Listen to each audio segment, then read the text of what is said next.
गिबियावनो बयखौबो बड' निउस इउटुब चेनेलनि गोदान खौराङाव बरायबाय। नोंथांमोननि थाखाय बे समाव माखासे खौरां लाबोदों। भिडिअखौ जोबजासे नायलांनो दाबाव आरो चेनेलाव गोदानब्ला अन्नानै साबस्क्राइब खालामना बेल आइकनआ अलाव होनानै ला आरो भिडिअखौ लाइक कमेन्ट शेयार खालामनो गुरै खावलायबाय। दानिया फैदो दिनैनि खौराङाव। गिबि खौराङाव दङ बर' हारिनि थाखाय मोनसे गोजोनथाव खौरां। क'क्राझार जिल्लानि बर' फिसा अपर्न नार्जारिया फैगौ बावैसो साननि गेजेराव स्वीडेन हादराव जानो गोनां ट्राइ नेशन सिरिज फुटबल चेम्पियनशिपआव भारतनि आइजो हानजाखौ केप्टेन महरै दैदेनगोन। अपर्न नार्जारिनि बेबायदि देरगाथाव खौराङा बर' हारियाव गोजोननाय लाबोदों। थारैनो सासे बर' फिसाया भारत आइजो फुटबल हानजानि केप्टेन महरै गिलिर बिबान मोननाया थारैनो बेसेबांबा देरगाथाव खौरां। अपर्न नार्जारिनि बे गोजोनथाव खौरांखौ मोनना साफ्रोम बर' फिसाफ्रा गोजोननाय मोन्दों आरो बिथांनिसिम गाहाम हामलायथि बावहरदों। आसाम पुलिस बिफाननि गेदेर जाफुंसारनाय।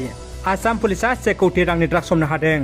आसाम पुलिसनि ड्राग्सनि हेंथा सिग्रोमनायाव मोनसे जाफुंसारनाय खौरां सोराङाव फैदों। कामरुप जिल्लानि हजर सिग्रोमनायाव सासे ड्राग्स फालांगिरिजों लोगोसे मोन 100 साबोन खथानिफ्राय गोबां बिबांनि ड्राग्स हमनो हादों।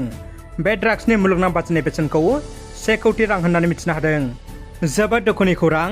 सनितपुर जिल्ला गफुर हालामनि दमनपुर गामिनि बारग' एनडिएफबि एन हास्थाय बिथाङा दान मोनथामनिफ्रायनो हारानि केन्सार बेरामजों नाख्रेबजानानै थानाय बारग' एनडिएफबि हेब्रन नार्जारि एन हास्थाय बिथाङा दिनै हरखाबै रुंसारि जाबाय। बिथांनि रुंसारि जानाया हारिनि थाखाय दुखुनांथाव। क'क्राझार सहरनि वार्ड नम्बर 3 रुपाथि नोगोराव थानाय निजोम गार्लस हस्टेलाव थानानै गुबुन गुबुन फरायसालिमानिफ्राय बारग'लांनाय फरायसालिफोरखौ लानानै सुनिबाराव बिदाय फोरबो एबा फेयारवेल सेरेमनि हाबाफारि बानजायदों।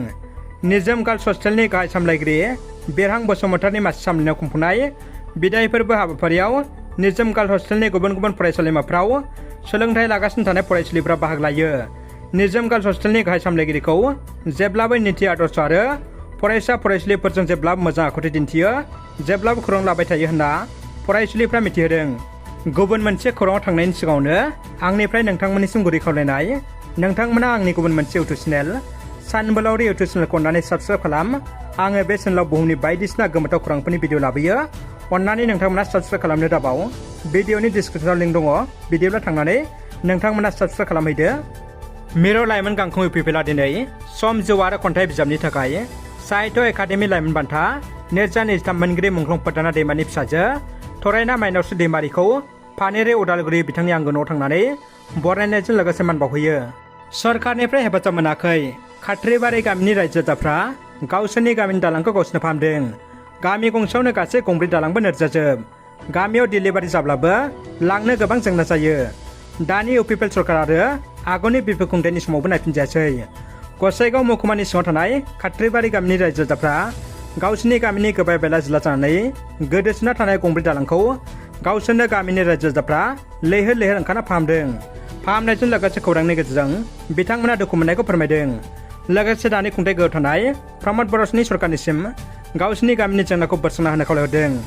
इलेक्शन कमिशन अफ इन्डियानि डेलिमिशन ड्राफ्ट दिहुननायखौ गनायनानै लानो हायाखै गसाइगाव दलगाव गामिनि थागिबि सुबुंफ्रा। बिथांमोना गसाइगाव दलगाव ओनसोलखौ 29 नं सोनाब क'क्राझार बिधानसभा बियाबावनो दोननो खावलायदों। 28 नं गसाइगाव बिधानसभा बियाबाव सोफानायखौ गनायनानै लानो हायाखै दलगाव ओनसोलनि सुबुंफ्रा। बिथांमोना खौरां मेलनि गेजेरजों इलेक्शन कमिशन अफ इन्डिया आरो आसाम सरकारनिसिम खावलायहरदों। दानिया फैदो जोबथा खौराङाव। क'क्राझार जिल्ला लाइमोन इउपिपिएल दोलोआ सा 13 मेट्रिक आनजादाव उथ्रिसार जानो हानाय फरायसाफोरखौ मान बावदों। गुबुन गुबुन बोसोरफ्राव मान बावनाय बायदि देग्लायबो 2023 मायथाइनि मेट्रिक आनजादाव उथ्रिसार जाना टप 10 मासि आवग्रिनो हानाय क'क्राझार जिल्लानि सिङाव थानाय सा 13 फरायसाफोरखौ न' थांनानै आर'नाइ आरो मान बिलाइजों मान बावदों। बेबायदिनो क'क्राझार सहरनि वार्ड नम्बर 3 शान्तिनगरनि थागिबि सस्ति तपन सरकारखौ दुंब्रुद बरायदों। रादाबा एसेनोसै लोगोफोर। रादाबखौ जोबजासिम नायनो थाखाय नोंथांमोननिसिम गोजोननाय आरो साबायखर बावबाय। गोजोन्थों।